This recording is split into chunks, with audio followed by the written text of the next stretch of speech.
Hello friends, welcome to your channel catalyst Soni and this is Soni Singh. Friends, जैसे कि आप जानते हैं कि हम लोग जो चाइल्डहुड एंड ग्रोइंग अप का जो है इंपॉर्टेंट क्वेश्चन कर रहे हैं और इम्पॉर्टेंट क्वेश्चंस ऑब्जेक्टिव है, एमसीक्यूज क्वेश्चन लेकर आई हूँ मैं आपके पास।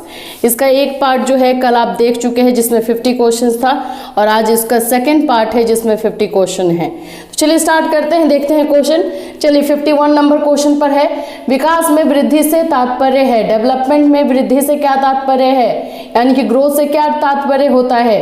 तो ग्रोथ का मतलब क्या होता है? शारीरिक विकास, लंबाई बढ़ना, हमारा आकार बढ़ना, तो ये सब चीजें होती हैं। तो इसमें कौन सा आ जाएगा? आकार, सोच, समझ, कौशलों में वृद्धि।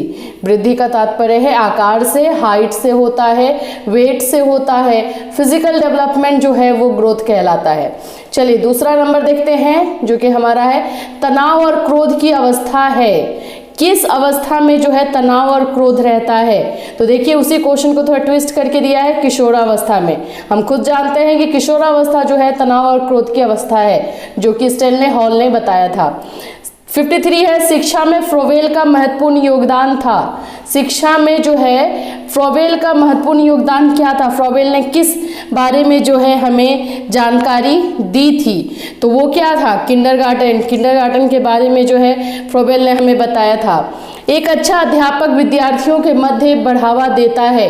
एक जो आइडल टीचर होता है वो स्टूडेंट्स के बीच में किस चीज़ को ज़्यादा जो है बढ़ावा या इनकरेजमेंट देता है? प्रतियोगिता की भावना, सहयोग की भावना, प्रतिद्वंदिता की भावना या तटस्थता की भावना। तो फ्रेंड्स मैं बता दूं इसमें जो है आपका होगा क्या बोलेंगे, सहयोग की भावना। कोऑपरेट करने के लिए जो है एक अच्छा टीचर जो है सिखाएगा। इन चारों में से जो है बी नंबर सही होगा। बालक का विकास परिणाम है। बालक का विकास जो है परिणाम है। किस चीज का परिणाम होता है? डेवलपमेंट किसी भी इंसान में। तो जाहिर सी बात है वंशानुक्रम, वातावरण की अंतःक्रिया होती है, इंटरेक्शन बिटवीन जो हमारा हेरिडिटी एंड एनवायरनमेंट होता है, उसी के परिणाम स्वरूप जो है बच्चे का विकास होता है। नेक्स्ट है हमारा शारीरिक विकास का क्षेत्र है। शारीरिक विकास का क्षेत्र कौन सा है? तो इसमें से स्नायु मंडल है, स्मृति है, अभिप्रेरणा है, समायोजन है। तो शारीरिक विकास का जो है क्षेत्र है स्नायु मंडल है। चलिए, श्यामपट्ट लिखते समय सबसे महत्वपूर्ण क्या होता है? जब हम बोर्ड पर लिखते हैं तो हमारे लिए सबसे इम्पॉर्टेंट क्या होता है? अच्छी लिखावट, लेखन में स्पष्टता, बड़े अक्षरों में लिखना, छोटे अक्षरों में लिखना। तो देखिए अच्छी लिखावट मायने रखती है। जब अच्छी लिखावट आपकी रहेगी तो लिखने में आपकी स्पष्टता अपने आप आ जाएगी, बड़े अक्षर भी हो जाएंगे, जो मीडियम जो समझ में आए उसके अकॉर्डिंग। शरीर के आकार में वृद्धि होती है। शरीर के आकार में वृद्धि क्यों होती है? क्योंकि शरीर जो है हमारा बॉडी जो है शारीरिक और गत्यात्मक विकास की ओर बढ़ता है, इसलिए शारीरिक और गत्यात्मक विकास की ओर बढ़ता है। नेक्स्ट हमारा है, पियाजे के संज्ञानात्मक विकास के अनुसार संवेदी क्रियात्मक अवस्था होती है। संवेदी क्रियात्मक अवस्था किस ईयर में होती है पियाजे के अकॉर्डिंग? तो ये कौन सा है? इन्फेंसी की अवस्था को बताया जा रहा है। ये कब होती है? ये 0 से 2 वर्ष तक होती है, सबसे पहले इन्फेंसी की अवस्था है। चलिए नेक्स्ट हमारा है, निम्न में से कौन सा कथन सत्य है? लड़के अधिक बुद्धिमान होते हैं, लड़कियां अधिक बुद्धिमान होती है, या बुद्धि का लिंग से संबंध नहीं है? सामान्यतः लड़के लड़कियों से अधिक बुद्धिमान होते हैं। तो ऑफ कोर्स बुद्धि का लिंग से बिल्कुल संबंध नहीं है। परामर्श का उद्देश्य है, परामर्श जो हम सजेशन देते हैं उसका एक्चुअली में उद्देश्य क्या होता है? बच्चों को समझाना, हाँ ये तो हो सकता है।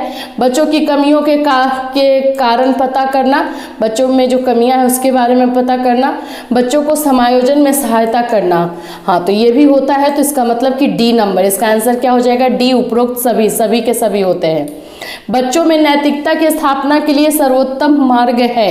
मतलब कि बच्चों में जो हम मोरल डेवलपमेंट अगर लाना चाहते हैं तो उसके लिए सबसे बेस्ट वे क्या है, उन्हें धार्मिक पुस्तक पढ़ाना, शिक्षक का आदर्श रूप में व्यवहार करना, उनका मूल्य शिक्षा पर मूल्यांकन करना, या उन्हें प्रातःकालीन सभा में उपदेश देना। नहीं, बिल्कुल नहीं। बच्चे जो होते हैं अपने टीचर को सब कुछ मानते हैं, टीचर को ही फॉलो करते हैं, तो एक टीचर जो है खुद ही आइडल रूप में फॉलो करने लगेगा, अपना बिहेवियर दिखाने लगेगा, उसका बिहेवियर आदर्श रूप में हो जाएगा, तो बच्चे जो है अपने आप नैतिकता उनमें आ जाएगी। तो बी नंबर होगा।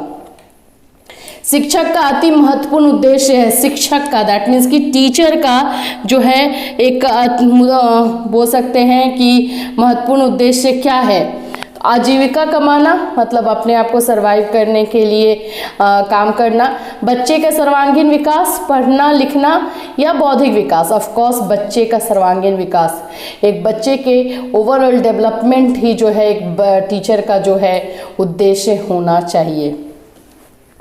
फिर है डैश तथा डैश की विशिष्ट अनन्या क्रिया का जो है परिणाम विकास के विविध मार्गों और निष्कर्षों के रूप में हो सकता है। ठीक है, एक सेकंड में इसको लाऊं। हाँ, डैश तथा डैश की विशिष्ट अनन्या क्रिया का परिणाम विकास के विविध मार्गों और निष्कर्षों के रूप में हो सकता है। कौन सा है इसमें? 64 नंबर का इसमें है कि वंशानुक्रम और पर्यावरण, या चुनौतियां, सीमाएं, या स्थिरता, परिवर्तन, या खोज पोषण। ऑफ कोर्स यहाँ पे वंशानुक्रम होगा।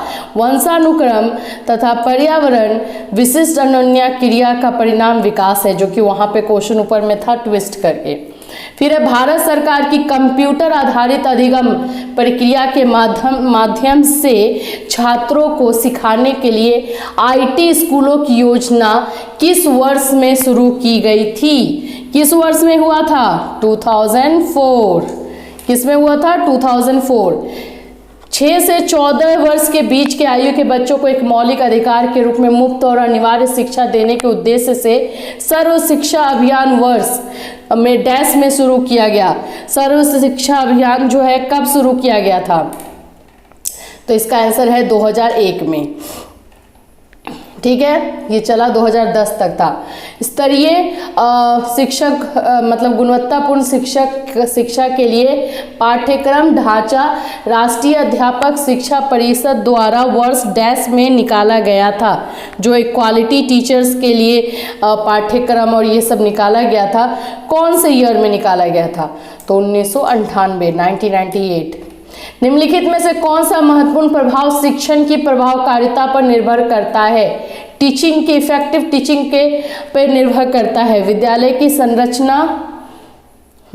की संरचना, शिक्षक को विषय की समझ, शिक्षक की योग्यता, या शिक्षक की लिखावट।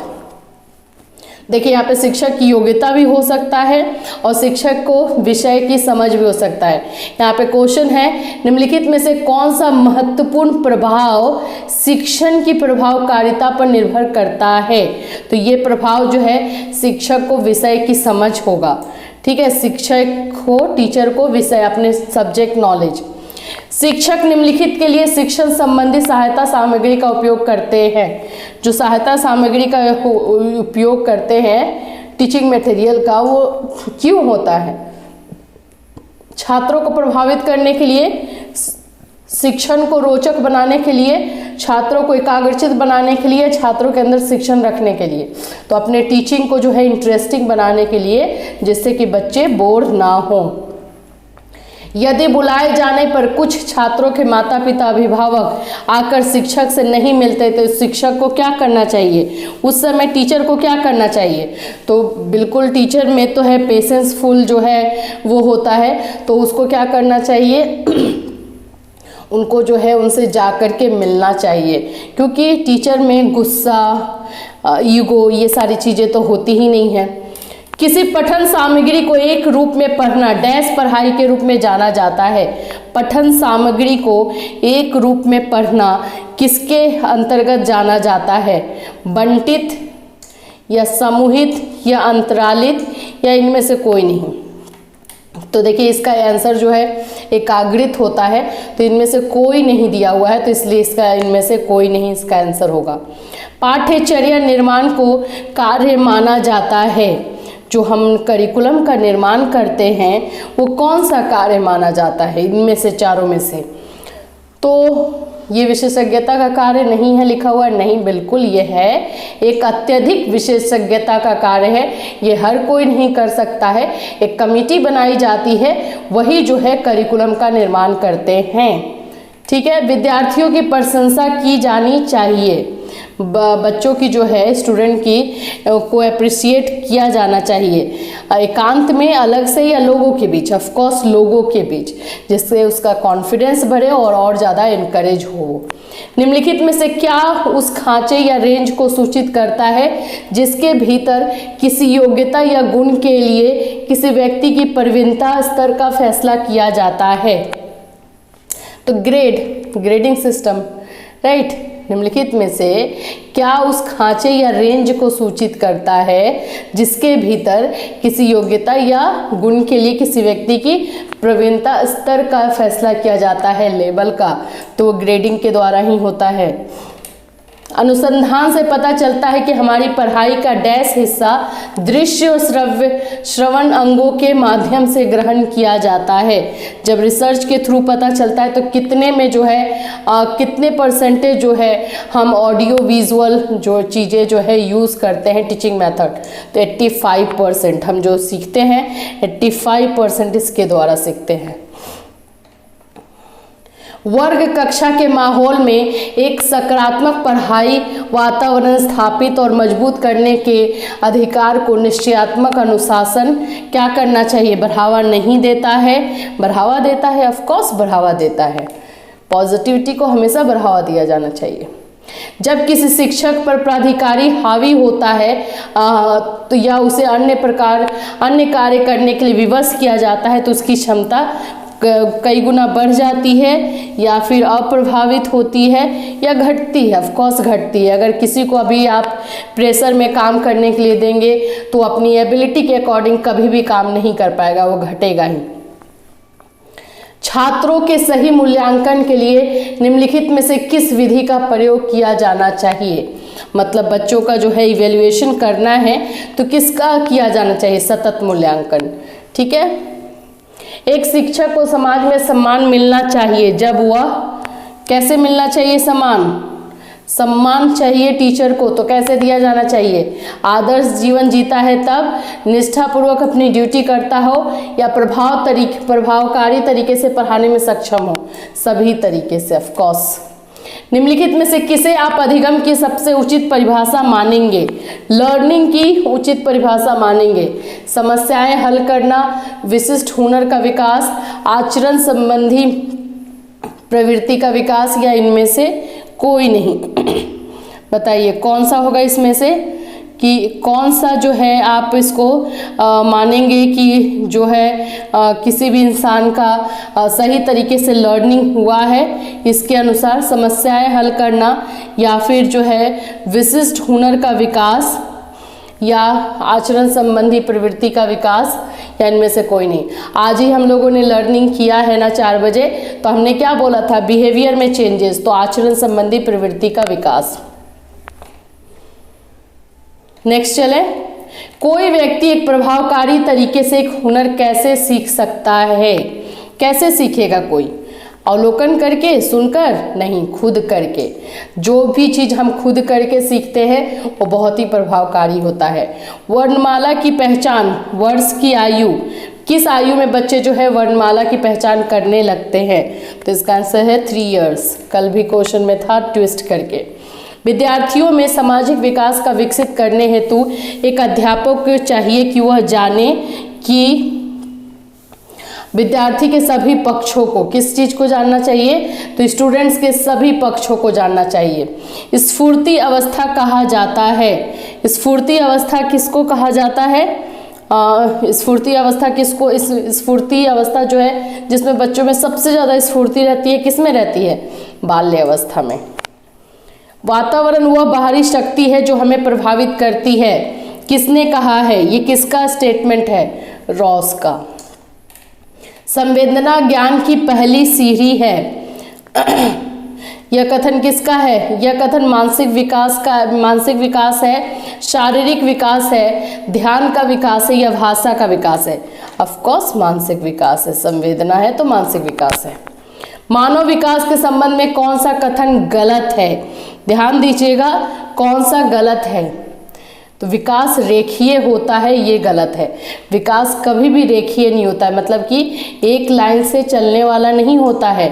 विकास जो है, जैसे कि स्टार्टिंग का रहे, जो बोल सकते हैं शैशवावस्था बाल्यावस्था में, उसमें विकास थोड़ा धीरे से होता है, फिर किशोरावस्था में तेज होता है, फिर धीरे होता है, तेज होता है, ऊपर नीचे करके चलता है, रेखीय कभी नहीं होता है।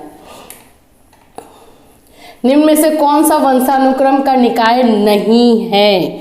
कौन सा जो है वंशानुक्रम का निकाय नहीं है? तो अभिप्रेरणा। वंशानुक्रम को अभिप्रेरणा से कोई मतलब नहीं है, जो होगा सो होगा ही। 20वीं शताब्दी को बालक की शताब्दी कहा जाता है, यह कथन किसका है? क्रो एंड क्रो का। यहीं से चाइल्डहुड का चाइल्ड सेंटर्ड एजुकेशन जो है डेवलप हुआ था।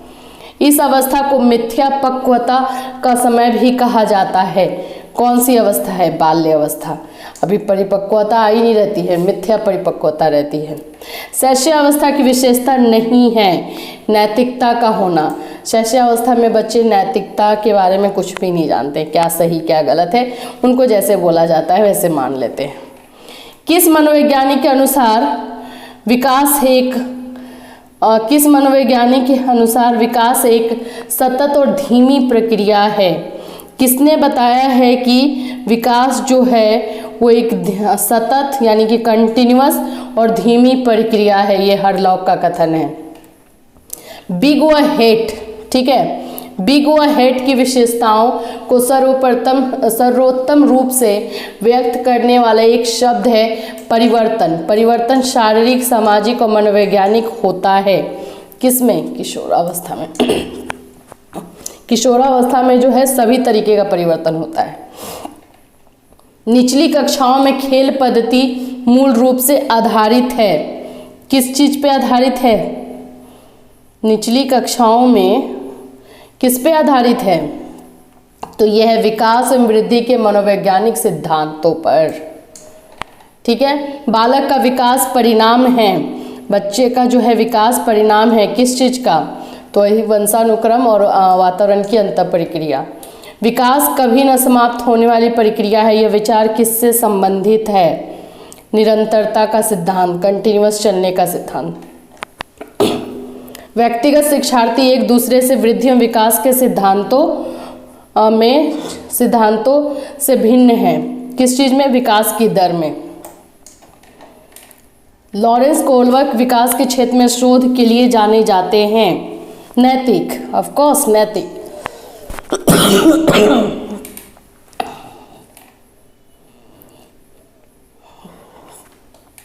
मैकडूगल के अनुसार मूल प्रवृत्ति जिज्ञासा का संबंध किससे है?